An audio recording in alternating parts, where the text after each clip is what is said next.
Love, and this is Photo Mentor TV. We're doing the photo reviews tonight, and if you guys are familiar with that, we do this. I was doing this every first of the month, but we've taken the summer off, and this is the first time we've been back at it. Thanks to Heidi Hart, I might mention.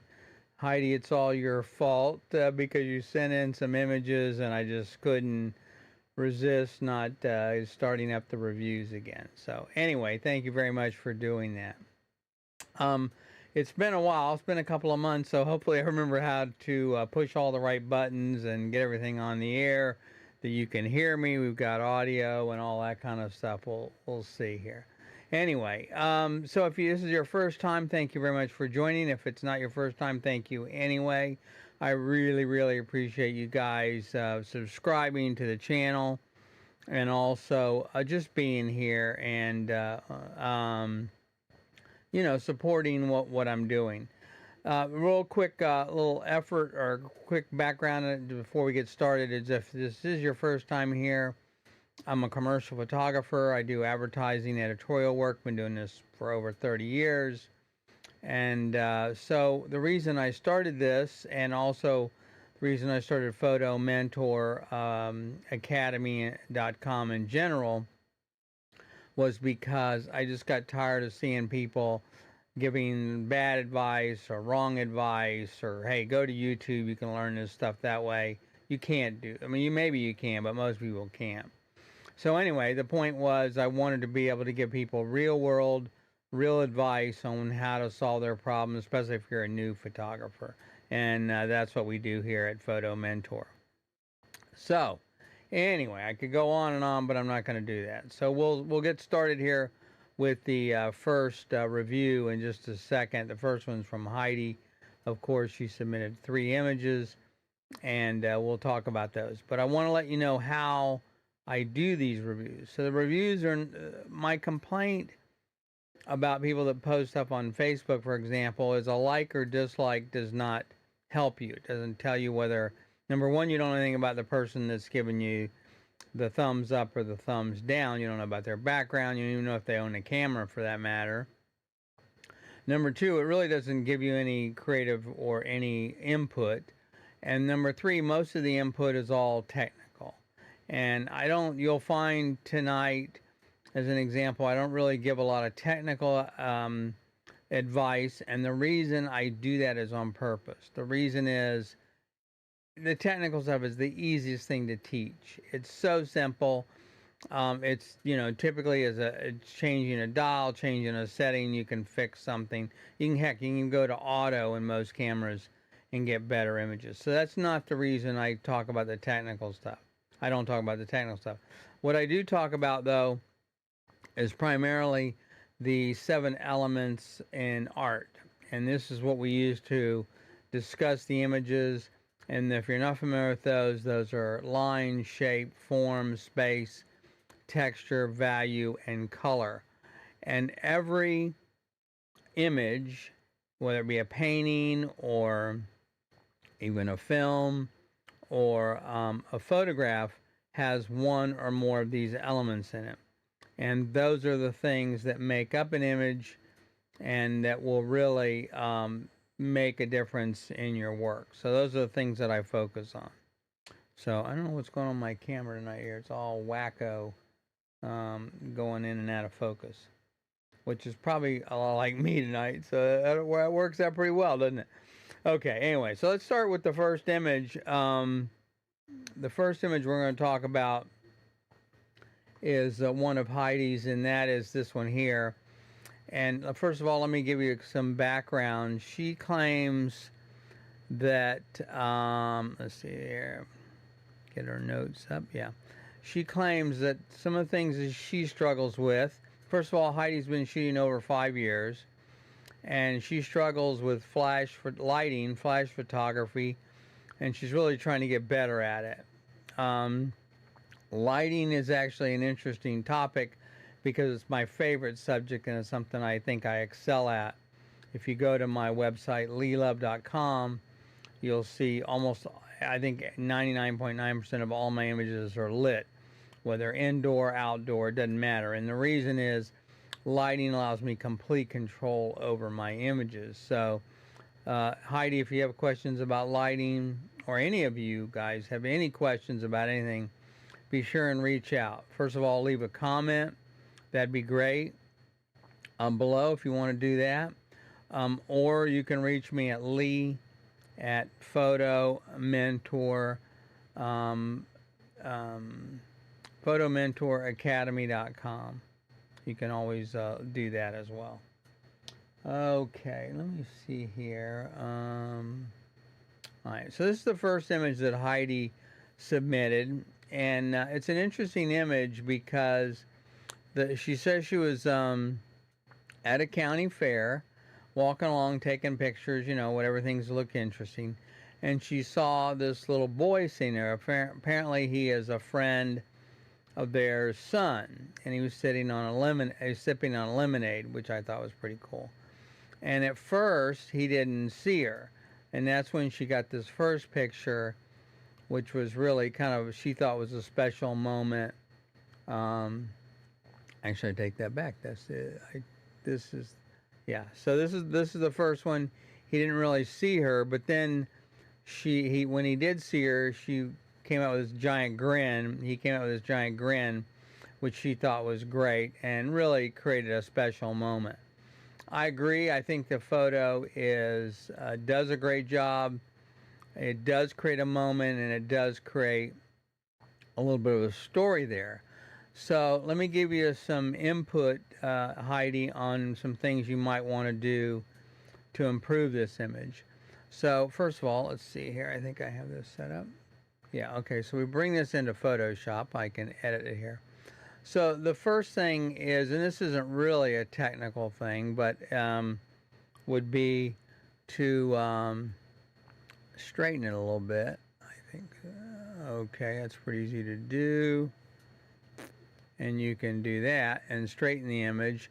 But the other thing is, and this is something I point out a lot to people, is I call it, what's the hero of the shot? What's the most important thing you want people to look at in your image?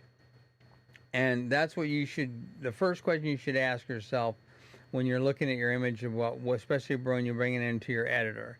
So the first thing you want to look at is, what's the most important? Where do I want people to look? What am I trying to say with this image? So looking at this, I would say that the first thing is maybe to crop a little bit, bring a little bit in here, and so what you're trying to do is you're trying to eliminate some of the busy background stuff, and you want to tell them where to focus. You don't want to let them their eye wander around the frame trying to figure out where that's going to be. You kind of want to do that for them. All right, so that right there would probably be a pretty good crop for this image. Now, I thought about cropping it even tighter, but what I tell you, when I looked at it, I thought it lost some of its context. And you could go something like this. Maybe if you want a little looser, you could maybe get him. Maybe a little bit, I don't know. But see, I think it loses something when you do it this way. Normally, this is the way I would probably crop an image like this, where I really want people to focus on what it is I'm trying to tell them. But I think in this example, that's a little too tight. So I think that you want to leave it about like that, probably. But it definitely tells a story. I think obviously the young man's adorable. It's pretty hard not to have a great picture of that. So this is the other one with him smiling. Of course, same thing, but you want to kind of straighten this out a little bit, because that can be distracting. And then you want to crop up a little bit here, maybe. And again, this is personal preference on a lot of these things, but see, this light at the top is kind of distracting, and it doesn't really help contribute to the photo. So you could do something like this, and I think that makes the photo a little stronger.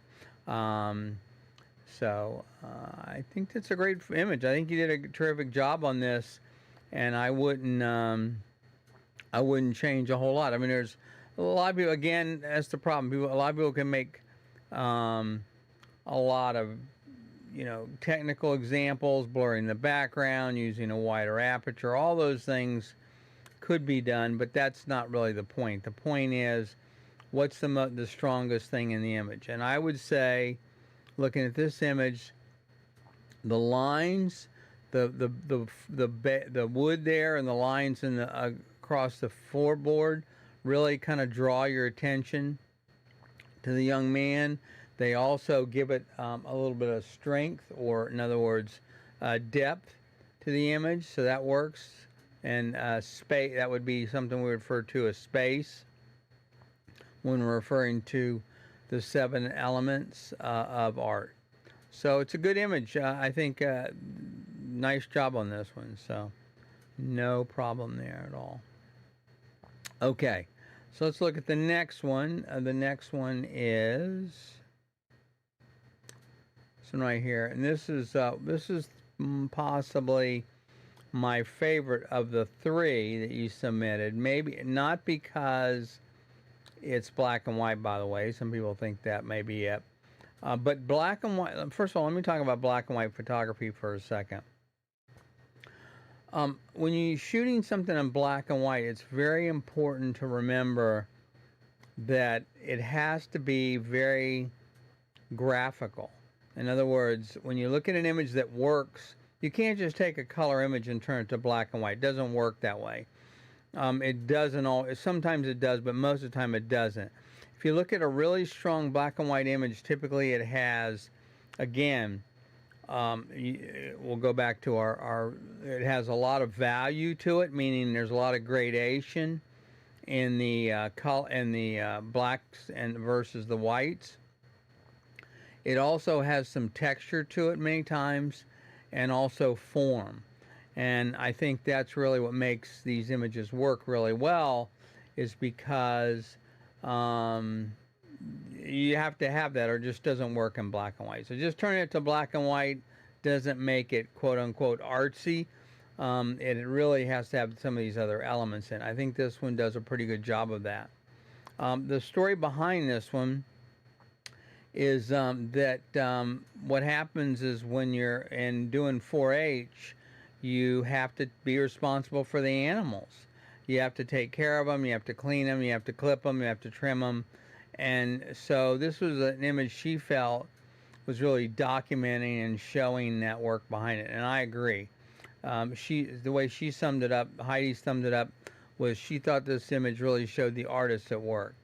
So she's obviously concentrating, which is really good, and it has a story to it. You can tell that she really cares about the animal, and she's really trying to make it look the best she can. So Heidi, I think it's a great image.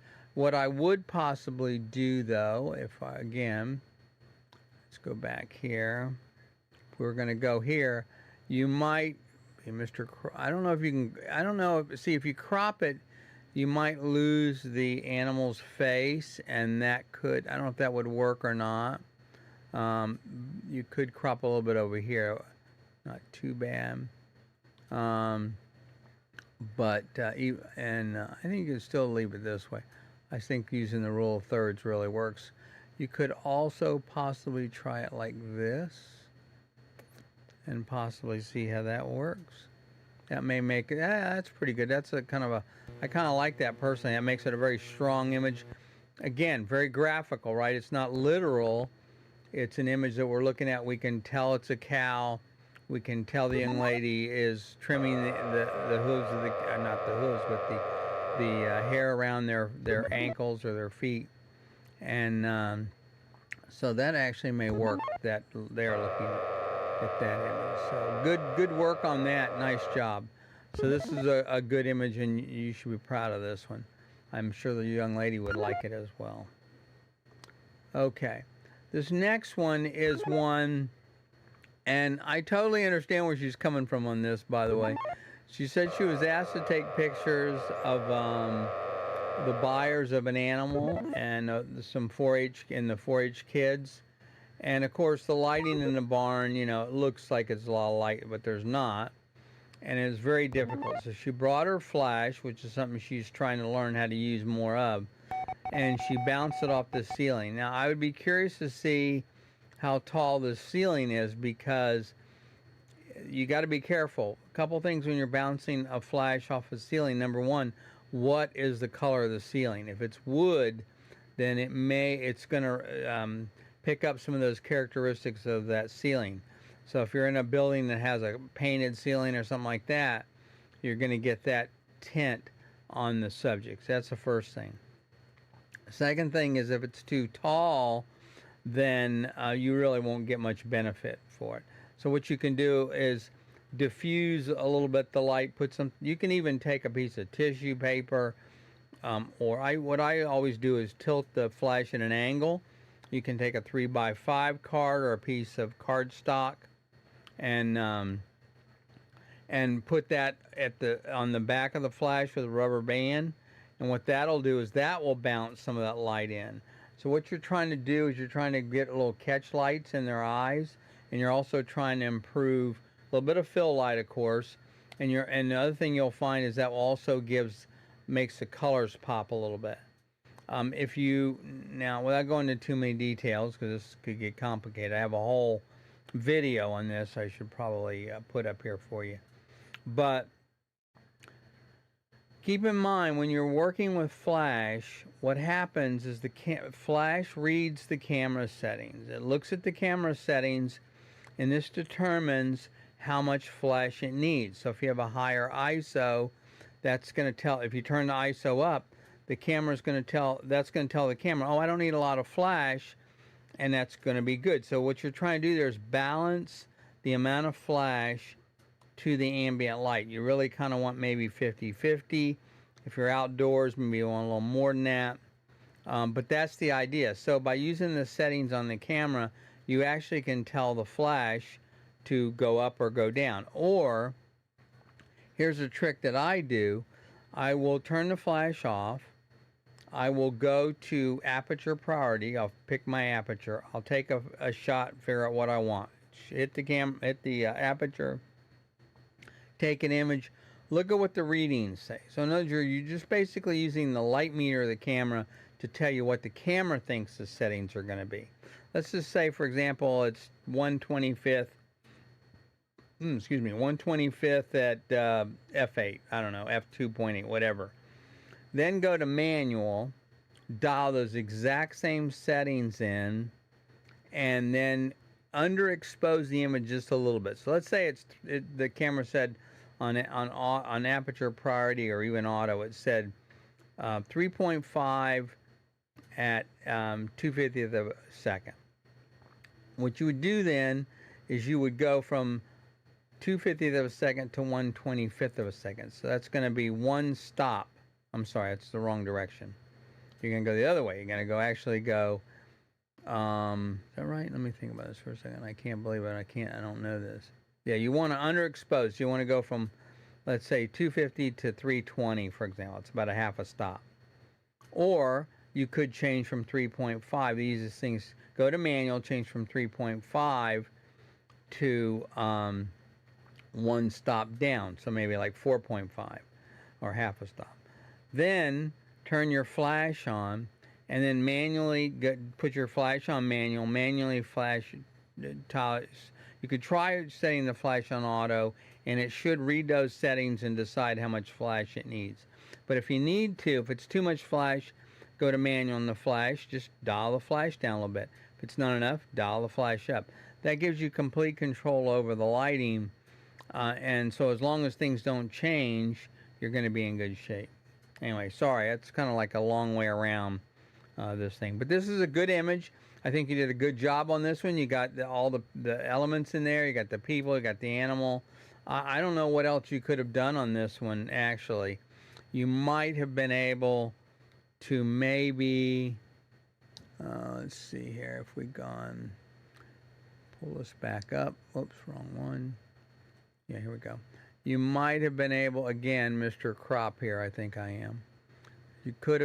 you've got a lot of space on the side there that you could have gotten rid of. That makes this a portrait, a vertical image, of course, and makes it a little stronger because now you don't have all this extraneous space and things you're wandering around looking at the barn.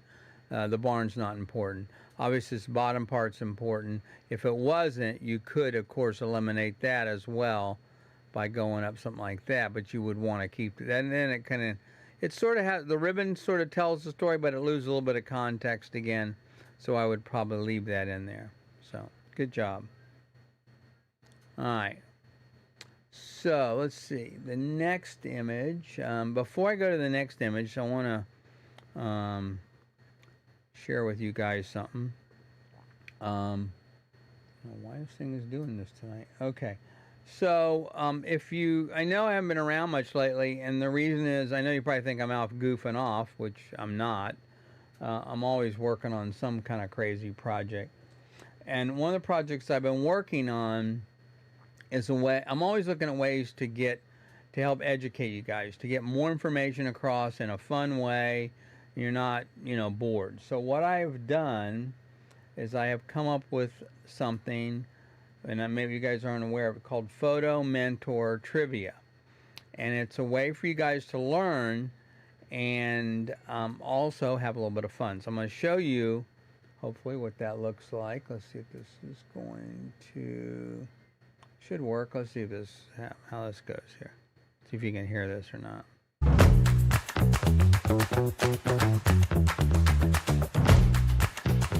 Welcome to the world of pixels, perspective, and palette, where your knowledge of photography is tested.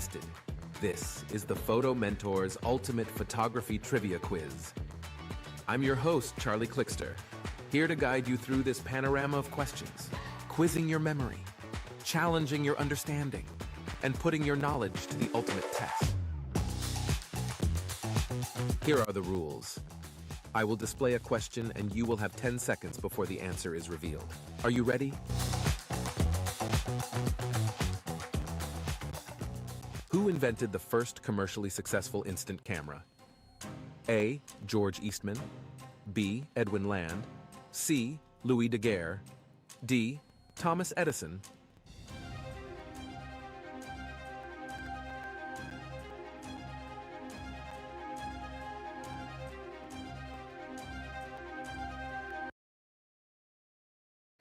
Okay, you didn't think I was going to give you guys the answer, did I? You have to go to the YouTube channel here and try it out and find out for yourself.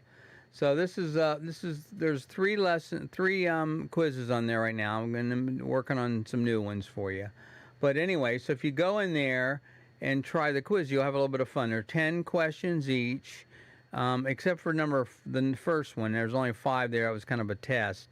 So the other ones, 2 and 3, have 10 questions each, and they give you a lot of detail about the background and how it was, to help. It's more of an education tool, not just a game.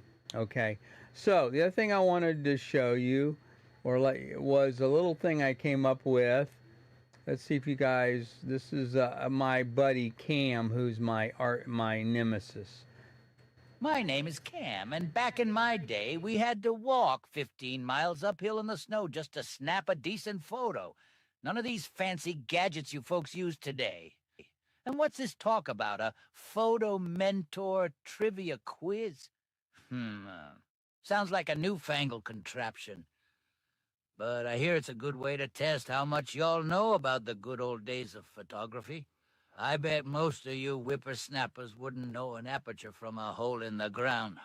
Think you got what it takes? Prove me wrong. Try this quiz and show me what you're made of.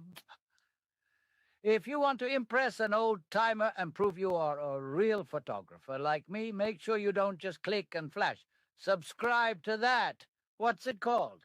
Oh, yeah, that YouTubey or some darn thing. Good luck, you'll need it.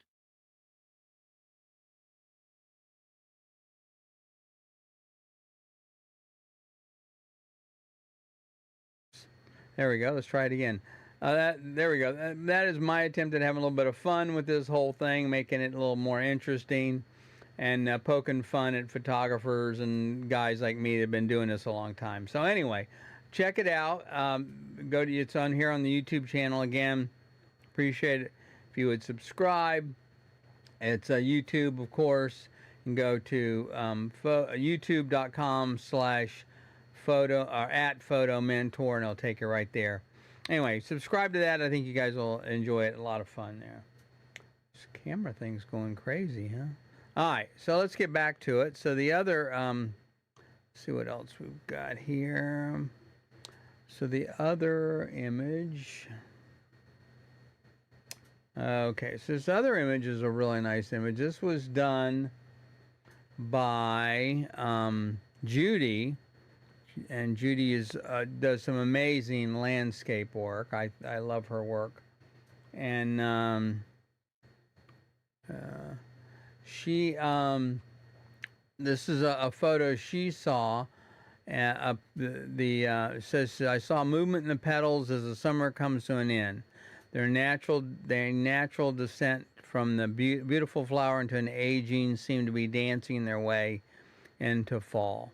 Seemed to be windy, but was not. Anyway, so what the point about this, and one thing I love about this image is not only is it a beautiful image technically, she has a story. She saw something there. She saw something, and whether that came across to you or not is another story. But the fact is that she saw more than what was there. That is what I refer to as the art of seeing. You're trying to learn to see. These are things that you feel. Photography is about feeling. It's not just about seeing. It's not about the technical stuff. It's about conveying an emotion. And I was talking about this to somebody the other day think about it. What's the most important image that maybe if you had one photo in your life, what would it be? And it probably would be something somebody took of you, maybe a grandparent, a parent, something like that. It just means the world to you, probably. And that is because it has a lot of meaning. It has a story behind it, and you could probably tell the person when you were showing them that. It's not technically, it's not, oh, look at the ISO, oh, look at the... Nobody cares about that stuff. That is not what makes a beautiful image. It's not what makes a compelling image. It's the story behind it, and the ability to convey that technically or using that aesthetically. So with this image here, I think she did a great job. I think what you'll find is if you look, she's got the lines, she's got some shapes in there, the petals, also the color, of course, and the values, and without a doubt, the texture is in there. So all of that does a great... Again, look at the side lighting on this. It's not flat. It gives the... See, this is the thing about lighting, and you were talking, Heidi, you were talking about working on lighting. If you study the way light works by looking at things like the photo like this, you can tell the way to show off texture is to light the object from the side. So the light is coming from the side, as you can see. It casts a shadow. Look where the shadows fall. That tells you a lot about the image and about the lighting. And it also, if the light was from the front, this image would not be nearly as impressive. It wouldn't have the texture to it, and you wouldn't be able to see all that. So lighting it to the side is the way to do that. And that's a good example. That's a good way to break down lighting when you look at somebody's lighting and say, wow, what is it like about this? How did they light that? First thing to do is start analyzing the lighting, take that down. Look at where those shadows fall. First of all, that'll probably tell you more about anything else, about the light, than anything else. So anyway, that is a very nice image by Judy. Thank you, Judy, and I thank you guys, all of you guys, for submitting these photos. I really appreciate it. You know, I have to admit, I've been gone here for a couple of months working on these other things, these other projects. And this week was kind of like, I don't know if I want to do this again. Got a little bored, quite honestly. But seeing your images really inspire me. And so I want to thank you for submitting those, because they really do help me as well. And it reminds me of why I do what I do. So I hope you guys appreciate this and you get something out of it. Okay. You know what? Let me look at something here real quick. I was thinking here is probably okay. All right. All right. So the next image is from Angela, and Angela. This is a great photo. I love what she says about this. So her challenges are the same things many people have: editing, and of course composition, which are all of our challenges. We all posing is one I see a lot of people talk about as well. Business marketing. Again, if you guys are interested and need some serious help on these kinds of things, reach out to me because this is what I do. I do coaching, I do education, one on one or with groups of people all the time. And so if you're interested, if you need help on something and you want some individual coaching, let me know. We'll work something out. Okay. All right. So this is one of the things that Angela says is she normally does landscape and animals. Okay. But a friend graduated college and was asking her to help her out and take some pictures. Excuse me. So I love her comment. She says she finally got the guts to take pictures of a person. Now, you got to remember, I love taking pictures of people. They're the most interesting subjects in the world. I love photographing people. Why? Because they're all different. We're all different. Every person is different, and I always learn something from working with. So I always love working with other people. So, but I understand a lot of people are not that way. So let's look at this first image she did, and this is the first image. It's really nice. I think it came out really well, and you know she's obviously the cool part is she's trying to tell a story here. I love this about it. So she's written some stuff on the hat, on the graduation hat. She's obviously holding up a stethoscope, and so that has she's that storytelling. It's cropped a little, you know. If you wanted to, you probably again, you know. I know I tell this on you guys on all these images. You're probably tired of hearing me say that, right? So I'm always like, hey, crop, crop, crop. So again, a lot of information here that's not necessary. It takes away from the point of this. So you know she's a graduate right there. You know right there. All right.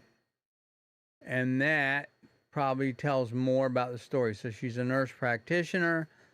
Okay. And so that still tells the story, right? But your eye now goes immediately to her. You know exactly what's going on. In fact, you could probably get rid of a little bit more on this left side here. Get rid of this post. Yeah. And do something like that, maybe. The white, for those of you, my wife's a nurse. You guys don't know this. But the white watch is something that a lot of nurses wear. So anyway, this is really great picture. Does a great job. I think just a little bit of cropping, you'll be in excellent shape. So nice work on this. I think you missed your calling. Actually, Angela, now look, I know you know this person, and I know that makes a big difference. It obviously shows in your work, but I would not discount photographing people. Think about this. Do take the same approach you've done with her with somebody else. Okay. One thing I love about learning about photographing people is I get to ask them questions, talk to them. How'd you get into this business? How did you get in this industry? What is it you do? What are you going to do next? Take a genuine interest in the person, and they will guide you to these kind of pictures. But let me tell you what's great about these images I'm going to show you is you tell a story. You've integrated elements. You've integrated props. You've used things to help tell the story. Excellent job. This is what a commercial photographer does. This is what I do when I'm photographing somebody. For example, one thing I did, I'll give you an example. I did a magazine cover for a magazine, and they were 4 women, very wealthy women. They were people that helped helped children charities, and they were some of them were well known, their husbands were well known, and if I mentioned their name, you'd know who they were. Anyway, so I wanted to come up with something that was a little different. And one thing here's a piece of advice I'll tell you. If you're doing a photo shoot, something like this, it doesn't matter what it is. Always, if you have time, try and take at least one or two photos for yourself, just for you. So I always do that if I have time. So I have a couple of concepts, 1, 2, 3 concepts I'll bring with me. I'll photograph what I call the money shot. This is what the client wants, right? So I'll do their images, then I'll say, hey, look, if you got time, can we try this? Can we try that? I got an idea. Let's see if this works. Most of the time, they'll say, yeah, sure. And what I have found is the better you get at this, for me, 70 to 80% of the time, the client will always pick my idea over their idea because they don't know what all you can do. So they maybe didn't give you this idea. This is something you came up with on your own, right?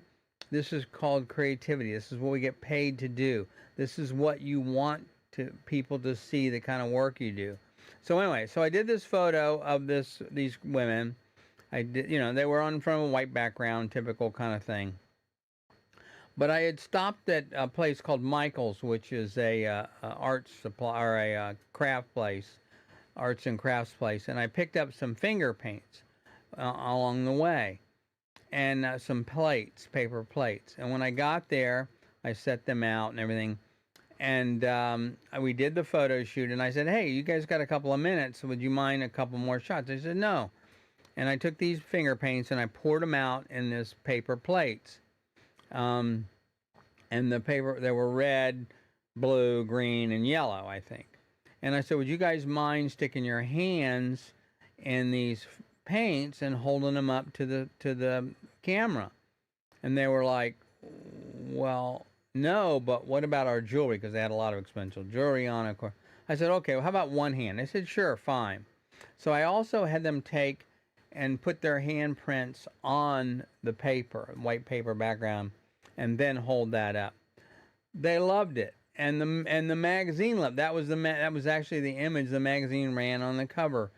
So because to me it told a story. It showed not just a bunch of women sitting there in front of a white background that were helping a charity, but it showed that they were helping charities for children. And so that's the kind of thing you can do.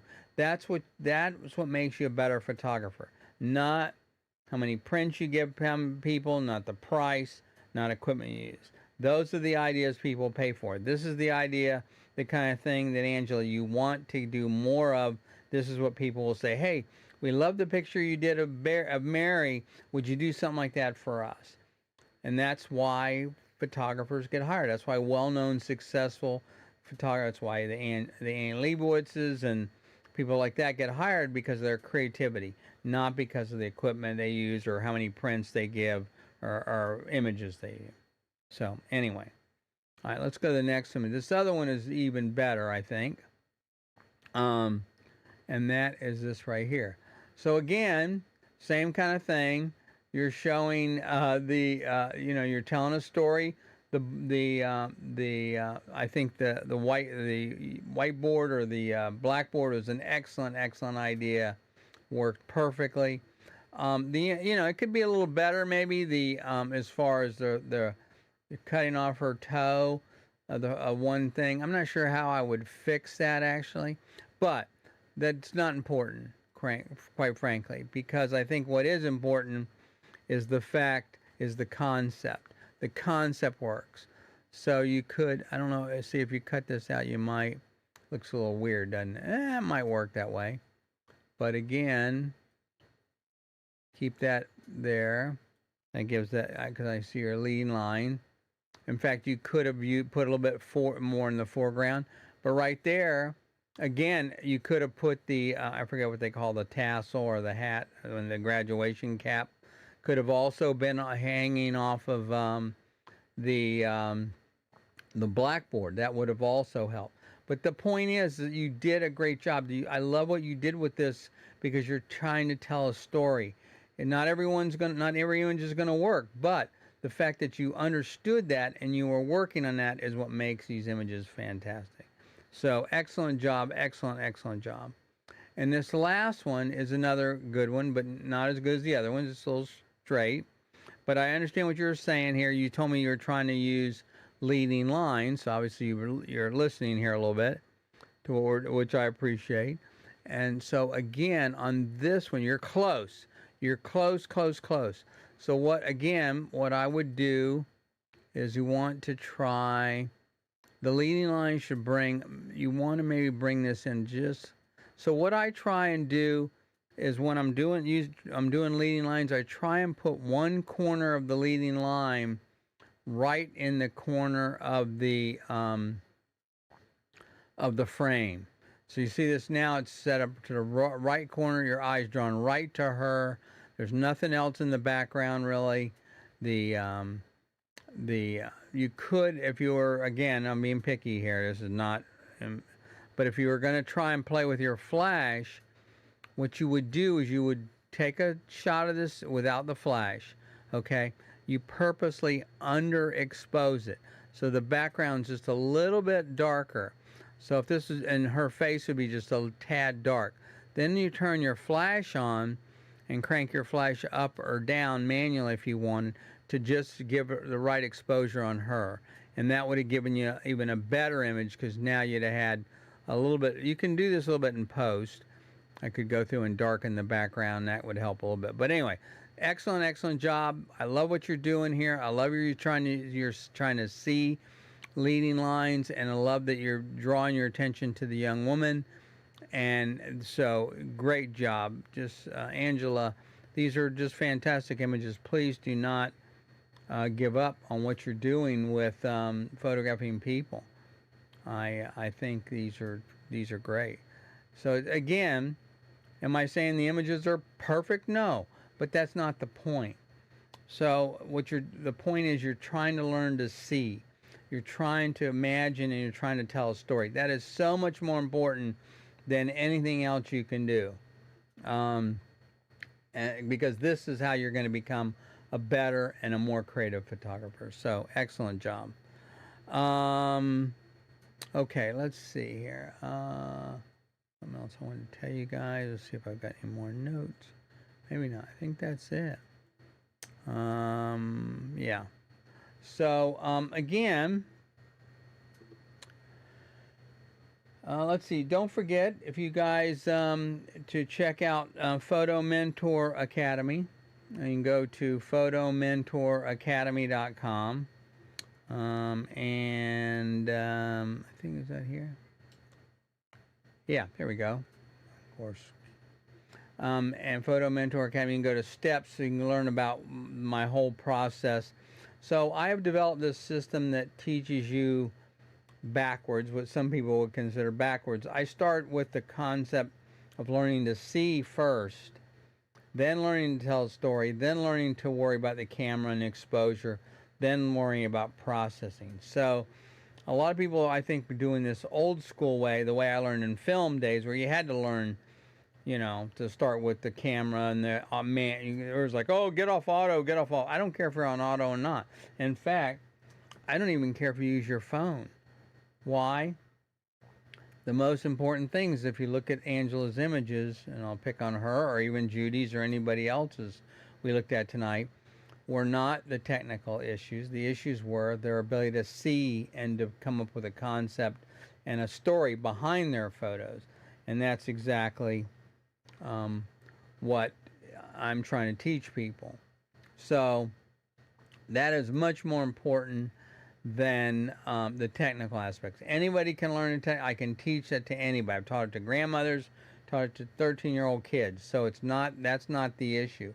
But it's very difficult to teach people creativity and to learn to see. So my approach is to teach you to see first, to tell a story second, third, learn the camera, or what I call the exposing the image, and fourth, learning to process, editing, that type of thing. That really finishes off the whole image. So anyway, Let's see. Thank you very much. Again, I appreciate you guys. You know, s- submitting your photos. And again, if you're interested in getting some individual help, be sure and contact me. You can leave a comment. I read every comment here, or you can reach me at Lee, Lee, at photomentoracademy.com, and let me know you're interested in some coaching. I'll be glad to help you out. I'm going to leave you here with Cam, and then we're going to call it a night, I think.